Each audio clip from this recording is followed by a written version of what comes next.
বলছেন বিশ্ব নবীর সাথে আমার এত মহব্বত ছিল, এত ভালোবাসা ছিল।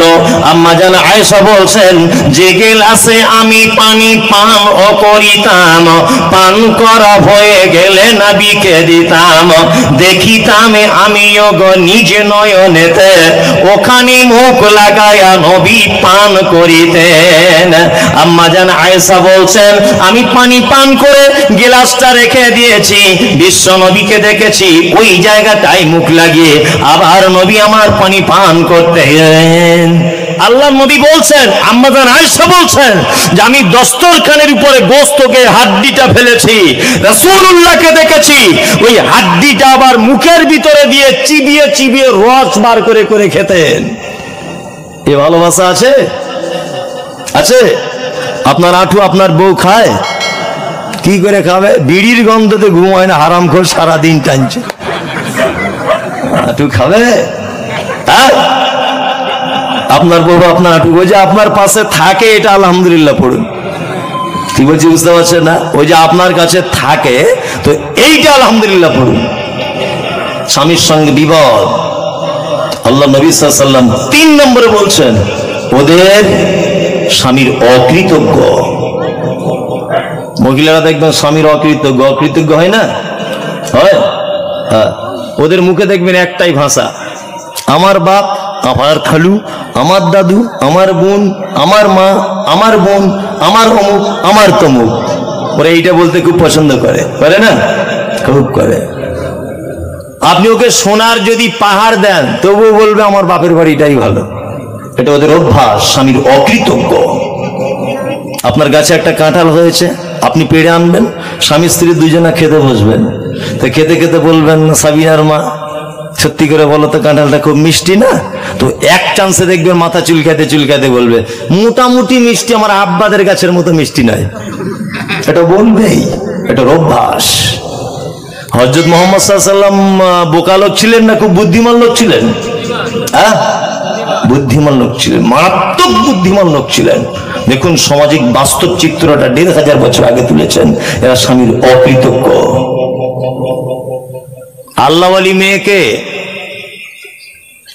পাতলা কাপড়েও আলহামদুলিল্লাহ, মোটা কাপড়েও আলহামদুলিল্লাহ, মিনিকেট চালেও আলহামদুলিল্লাহ, রত্না চালেও আলহামদুলিল্লাহ, শাক ভাতেও আলহামদুলিল্লাহ, গোশ ভাতেও আলহামদুলিল্লাহ।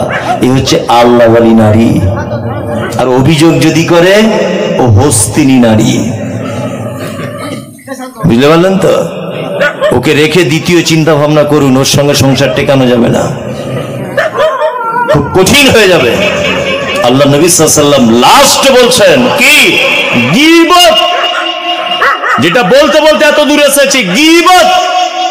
মহিলারা জাহান্নামে যাবে তার মূল কারণ গীবত, পরনিন্দা করে। এই মমতাজুল ইসলাম বলছি, আপনার সংসারকে যদি সুখময় করতে চান আজকে থেকে 2টা কাজ করবেন। 1, বাড়িতে গিয়ে একটা লাঠি কাটবেন, তবে খুব মোটা না, সরু। মোটা হলে হাড়ে টাড়ে লাগবে, সরু একটা লাঠি কাটবেন। আমি রাগ কাটতে বাধ্য বলছি না, রাখবেন, তবে এটা বলাও ভুল, মানে মেয়েগুলো জেনে যাচ্ছে তার ভয় করবে না। লাঠিটা নিয়ে ঠিক দরজার সামনে টাঙাবেন, আর টাঙিয়ে বলবেন যে আমি যদি কোনোদিন দেখি পাড়ার কোনো মেয়ে আমাদের বাড়িতে এসে গল্প করছে, তাহলে এই লাঠি দিয়ে তোমার পিঠের চামড়া তুলে দেবো। সংসার যদি সুখের করতে চান পাড়ার কোনো মেয়েকে আপনার বাড়িতে ঢুকতে দেবেন না, এই বলে দিলাম। পাড়ার কোনো মেয়েকে আপনার বাড়িতে ঢুকতে দেবেন না।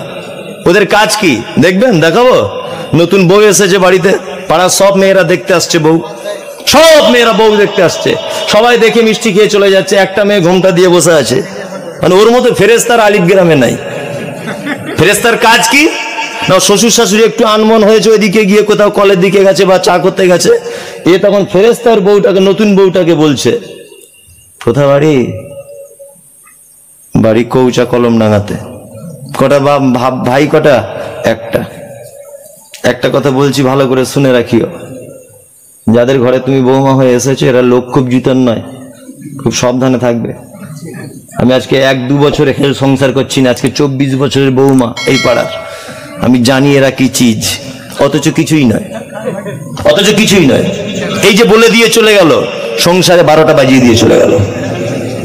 কি বলছি বুঝতে পারছেন? ওই জন্য বাড়িতে 3-4টে পুরুষ মানুষ যদি বৈঠকখানা থাকে বসাবেন, বসে গল্প করবেন, চাটা খাওয়াবেন, বুঝলেন না? কিন্তু পাড়ার কোনো মেয়েকে আপনার বাড়িতে ঢুকতে দেবেন না। আপনার সংসারও 12টা বাজবে, আখেরাতেও 12টা বাজবে।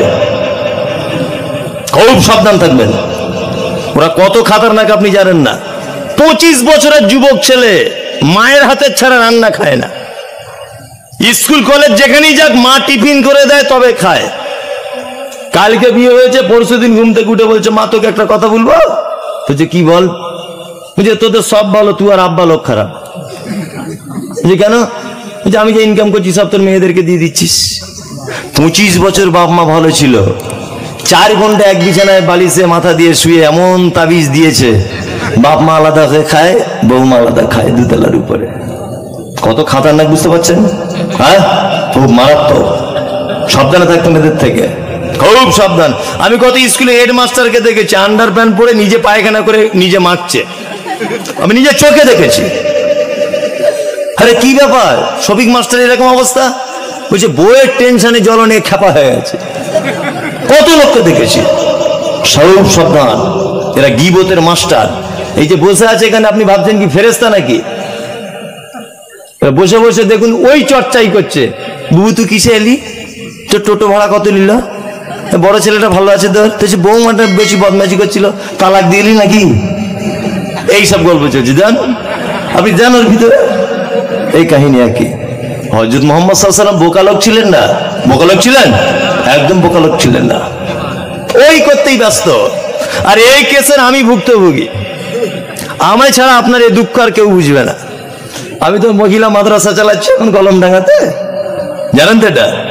এই কৌশা কলমডাঙ্গা মহিলা মাদ্রাসা তো আমার দায়িত্ব নিয়ে চালাচ্ছি। এখন 220 জন মতো ছাত্রী, এই গ্রামের অনেক মেয়ে পড়ছে এখন। তারপর আপনার দীপচন্দ্রপুর, পুবার অনেক মেয়ে পড়ে এখানে। 220 জন মতো ছাত্রী আছে, অনেক মানুষ যায়, আজিজুল যায়। তো এদের থেকে ভুক্তভোগী আর কেউ নাই। মানে ওদের যদি আল্লাহ রাত না করে সবটাই দিন করে দিত, তবুও মনে হয় গল্প করতে সুবিধা হতো। 24 ঘন্টা এর নাম নারী। হযরত মুহাম্মদ সাল্লাল্লাহু আলাইহি ওয়াসাল্লাম নয়, আল্লাহ তাআলা বলছেন লাগবে আনিল মুরিজুন, তোমরা গীবত পরনিন্দা থেকে বাঁচো, তাহলে ফেরদাউসে যেতে পাবে। আজকে থেকে বেঁচে যান, ইনশাআল্লাহ বাঁচবো ইনশাআল্লাহ। কারু কথা বলা কওয়া করবো না তো? হ্যাঁ, কারু কথা বলা কওয়া করবেন না।